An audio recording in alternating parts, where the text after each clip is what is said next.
Shalom Sobat Maestro, jumpa kembali dengan saya Pendeta Thomas Lukiman dari Jujur Ministry. Visi dan misi dari Jujur Ministry adalah visinya melayani dengan kasih sesuai dengan perintah kerajaan Allah, menjadi perpanjangan tangan Tuhan bagi orang miskin.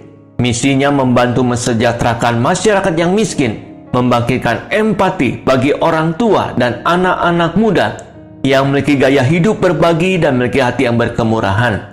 Baik, sebelum kita akan mendengarkan perenungan firman Tuhan, kita akan memulainya di dalam doa. Bapa, di dalam nama Tuhan Yesus, kami mengucap syukur bila hari ini kami boleh menerima segala kebaikan-Mu dan anugerah-Mu yang berlimpah-limpah di dalam setiap kehidupan kami. Melalui perenungan firman Tuhan ini, kami boleh lebih mengenal akan pribadi-Mu. Kami membuka hati dan pikiran kami siap untuk diberkati oleh kebenaran firman-Mu. Di dalam nama Tuhan Yesus, amin. Sobat Maestro, tema firman Tuhan hari ini mempertanggungjawabkan hidupnya. Di dalam Roma pasal 14 ayat 12 dan 13, demikianlah setiap orang di antara kita akan memberi pertanggungan jawab tentang dirinya sendiri kepada Allah. Karena itu, janganlah kita saling menghakimi lagi, tetapi lebih baik kamu menganut pandangan ini, jangan kita membuat saudara kita jatuh atau tersandung. Alkitab mengatakan bahwa suatu hari kita akan dihakimi atas segala keputusan dan perilaku yang kita buat. Tahukah kita bahwa segala sesuatu yang kita lakukan dalam hidup ini telah memberi pengaruh kepada orang lain? Jika kita melakukan yang baik bagi keluarga, lingkungan, kota, dan bangsa kita, maka kita akan melihat hasil dan dampak yang baik. Sebaliknya, jika kita melakukan yang tidak baik, maka kita akan melihat juga hasil yang tidak baik. Ketahuilah, keadaan hidup kita hari ini tidak lepas dari taburan di masa lalu. Jika kita menabur yang baik dalam keluarga, maka akan baik pula kehidupan keluarga kita. Demikian pula dalam lingkungan atau di mana saja lakukan hal yang baik, maka kita akan menuai hasil yang baik pula. Selama kita masih bernapas, selalu ada kesempatan untuk melakukan kebaikan. Ubahlah gaya hidup, pola pikir, dan perbuatan kita untuk membangun hal-hal yang baik. Percayalah, suatu saat kita akan melihat dan menikmati hasil dari taburan yang baik. Hidup bukan hanya untuk diri kita sendiri, tapi juga bagi orang lain. Jadilah berkat bagi keluarga, lingkungan yang ada di sekitar kita. Ada hal-hal yang menjadi bagian hidup kita untuk dipertanggungjawabkan di hadapan Allah. Yang pertama, jadilah orang yang memiliki integritas, yang artinya kehidupan pribadinya pasti sama dengan kehidupan publiknya. Di dalam Kisah Para Rasul pasal 24 ayat 16, sebab itu aku senantiasa berusaha untuk hidup dengan hati nurani yang murni di hadapan Allah dan manusia. Untuk mengejar kesuksesan, tidak segan-segannya orang hidup dalam dua dunia. Mereka bermuka dua, lain di rumah, lain pula di umum. Coba bertanyalah pada hati nurani kita, apakah kita sedang melakukan hal yang benar di dalam hidup ini? Melanggar hati nurani adalah kesalahan yang besar, sebab sekalipun Tuhan mengampuni kita, namun tidak serta-merta membebaskan kita dari konsekuensi atas keputusan buruk yang sudah kita ambil. Kita bisa dan selalu bisa untuk menipu orang lain melalui penampilan dengan kepiawaian bersilat lidah. Tapi ketahuilah, kita tidak pernah bisa membodohi diri kita sendiri. Hati nurani pasti tahu kebenaran sejati, dan hati nurani ini akan terus mengejarnya sampai kita bertobat sungguh-sungguh. Yang kedua, Tuhan menginginkan hidup kita terbungkus dalam kebenaran, yang artinya hidup yang transparan tanpa kepura-puraan dan kepalsuan. Baik di gereja, di rumah, di kantor, di mana saja, kita tetap sama. Jangan menjadi bunglon yang begitu mudah dan cepat berubah. Tak kala di gereja kita menjadi orang suci, tapi di tempat yang lain kita menjadi orang yang berdosa.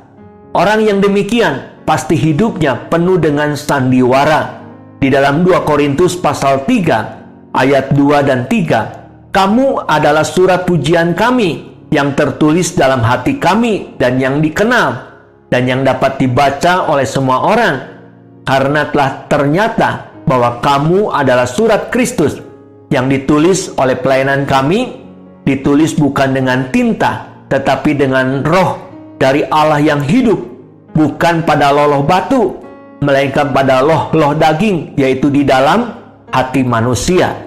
Tuhan ingin setiap orang percaya terbungkus dalam kebenaran, sebab kita ini bak surat terbuka yang bisa dibaca oleh semua orang. Orang percaya yang bisa berdiri tegak di hadapan Tuhan dan manusia bukanlah orang yang hanya tahu tentang kebenaran, akan tetapi mengerjakannya dengan sungguh-sungguh untuk hidup sesuai dengan ketetapan-ketetapan Tuhan.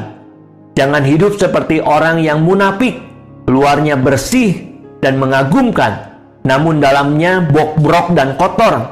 Biarlah hidup kita tetap benar dimanapun kita berada. Yang ketiga, ubahlah diri kita dengan cara merenungkan firman Tuhan, dengan membacanya, mengingatnya, dan melakukannya.